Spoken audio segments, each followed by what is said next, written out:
在季节交替的时候，体质比较差的人往往容易生病，比如咳嗽就非常常见，而咳嗽往往会引发一系列的不适，比如头晕头痛，还有咳不完的痰。有的时候即使咳嗽好了，喉咙还是不舒服，就是因为有痰。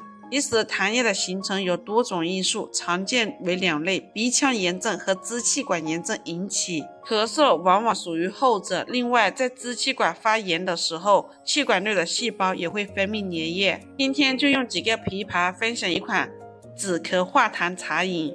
枇杷去掉皮，然后去掉籽，只要这个枇杷肉。接着再准备一个罗汉果，罗汉果洗干净，一定要把它捏碎。接着再准备20克百合，百合清洗干净，把这些食材全部放入养生壶里，加入适量清水，按花茶的键煮上15分钟。时间到了之后，再加一点冰糖，把冰糖煮至融化，就可以直接倒出来饮用。喝完之后，喉咙立马舒服。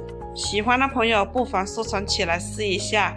我是新妈，如果喜欢我的视频就关注我吧，感谢您观看，下个视频见。